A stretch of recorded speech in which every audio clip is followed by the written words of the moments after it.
Une petite question, hein, Nabil Saheb, qui concerne un peu le thème que l'on a abordé.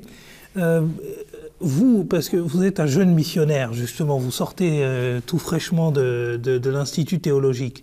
Quel est le conseil que vous donneriez aux jeunes qui, justement, ont à faire face à ces critiques, par exemple, d'un côté comme de l'autre, c'est-à-dire tant du côté des non-musulmans qui viennent voir les Ahmadis pour leur poser la question, et les Ahmadis qui doivent faire face à ces critiques qui sont parfois douloureuses vis-à-vis du fondateur de l'Ahmadiyya?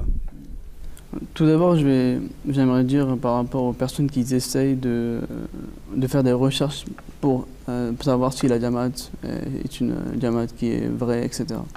Pour ces personnes, je voudrais dire que je donne toujours cet exemple quand je parle à des personnes, parce que regardez, si vous voulez apprendre à jouer du football, vous n'allez pas aller voir le coach de basketball pour me dire tu peux m'apprendre à jouer du football.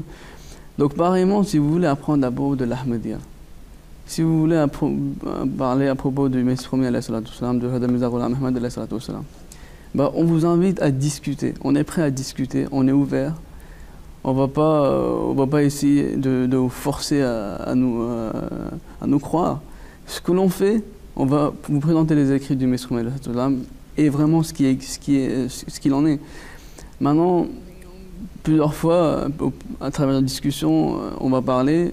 Et le lendemain, je reçois un message, voilà, l'imam m'a dit, je vous parle plus. Et c'est ce qui se passe à chaque fois. Et pour les Ahmadis, les jeunes Ahmadis, pour leur dire qu'il ne faut pas hésiter à, par exemple, quand ça arrive, quelquefois on ne connaît pas la réponse. Il ne faut pas maintenant s'embarrasser, oh, je ne connais pas la réponse. La meilleure des choses, c'est d'aller chez soi et de faire ses recherches. Et c'est comme ça qu'on apprend. Et quand on arrivera à effacer un peu cette hésitation, vous savez, on a toujours cela, j'ai perdu. Ils vont dire, oh, j'ai perdu. Mais il n'y a rien à perdre. Quand on fait tablir, dans la voie de Dieu, on peut pas perdre. On va que gagner. Et c'est le meilleur moyen d'apprendre, c'est de rentrer chez soi, soit de demander, ou soit de faire ses recherches. Et durant les 7 ans de la Jamia, ce que moi j'ai appris, ou ce que tous les étudiants apprennent, c'est que voilà, la connaissance, c'est vrai, il la faut. Mais la chose qu'il faut le plus, c'est avoir une relation avec Dieu. Aujourd'hui, on a un calife, on a le Hadam Mirza Masroor Ahmad avec nous. On parlait des cotisations. On parlait, voilà, on veut se créer des châteaux. Regardez le 5e calife, aujourd'hui, l'amour que les gens ont pour lui, les membres de la Jamaat. C'est impressionnant. Il y a des gens qui n'ont pas l'occasion d'aller le voir. Et quand je les vois, pardon, une fois, j'ai un ami qui m'a raconté qu'il est parti au Pakistan et il a dit que... il m'a demandé, un Ahmadi m'a demandé, est-ce que vous avez rencontré le calife? Il a dit oui. Il a pris autour de ses bras. Juste seulement parce qu'il avait eu le calife. Donc ça, c'est l'amour que les gens, les Ahmadis aujourd'hui, éprouvent pour ce calife. Donc voilà, si cette communauté, elle était, voilà, on forçait les gens à donner de l'argent, on créer des châteaux, on a on est des agents politiques ou des agents britanniques, etc. Donc voilà, ce que la Jama aujourd'hui, on est la seule différence entre nous aujourd'hui et les autres musulmans, c'est qu'on est guidé par un calife. Et ce calife aujourd'hui, qui est prophétisé par le Saint-Sallam, qui restera jusqu'au jour du jugement, qui restera avec nous. Et c'est voilà ce calife aujourd'hui que les musulmans aujourd'hui sont en train de chercher. Mais ils ne pourront pas, comme Dieu l'a dit dans le Saint-Coran, que voilà, c'est Dieu qui crée le calife, qui a mis en place cette institution aujourd'hui. Et on est vraiment... Donc les jeunes aujourd'hui, si vous voulez vraiment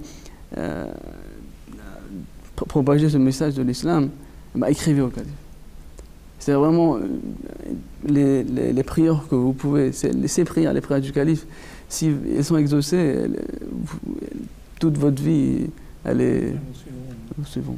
Et que Youmsa, vous qui, justement, par rapport à ces lettres que l'on adresse au calife, vous qui avez l'habitude de les côtoyer, et pour en revenir aussi au thème, ces traductions que vous réalisez dans le bureau francophone, votre sentiment là-dessus, c'est-à-dire c'est un travail de longue haleine, peut-être pour partager, en 1 minute, hein, juste pour partager rapidement vos impressions là-dessus.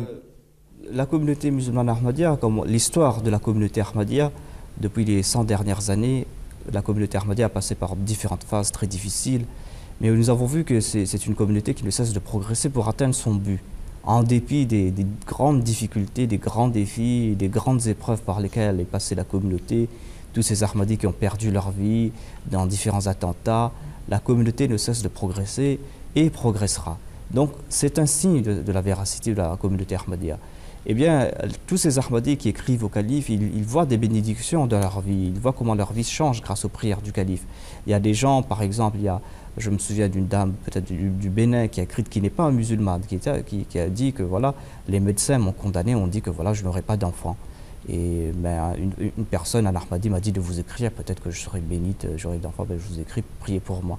Et après quelques mois, la personne écrit que voilà, les médecins sont tous dit, moi je suis tombée enceinte, alors qu'ils avaient perdu espoir. Donc ce sont autant de bénédictions qui viennent des prières. Et ce calife-là, ce n'est pas comme le pseudo-calife qu'on a essayé de mettre en place quelque part en Irak. C'est un calife qui existe, qui a prouvé qu'il est là pour défendre l'islam. C'est un califat qui ne cesse de faire progresser ce message de l'islam.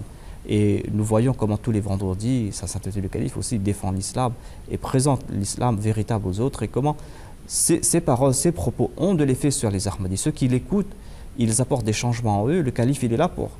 Il n'y a pas cette politique de l'autruche au sein de la communauté, c'est-à-dire qu'on se cache quand on a des défauts. Quand il y a un défaut, un manquement, il y a un problème, le calife, il vient directement devant le monde entier, il informe les Ahmadis, voilà le problème qu'on a, eh bien, essaie de résolver ces problèmes. Il montre ça au grand jour, on n'a rien à cacher. Et bien, grâce à ce système qu'on a en place, eh bien, on arrive à progresser spirituellement, moralement et matériellement. Mais c'est qu'il faut venir dans cette arche qui a été créée par le fondateur de la communauté Ahmadiyya, cette arche de Noé qui va protéger les gens, qui va les mener à bon port. Là pour vos réponses, ça clôture notre émission. Je rappelle aux téléspectateurs qu'ils peuvent se retrouver ce livre Arche de Noé sur le site internet www.islam-ahmadiyya.org. N'hésitez pas à nous écrire sur horizon avec s@mter.tv, à nous suivre sur Facebook, Twitter, tous les réseaux sociaux sont à votre disposition. Et pour ce qui nous concerne, en mon nom et au nom de toute l'équipe, assalamu alaikum wa rahmatullahi wa barakatuhu.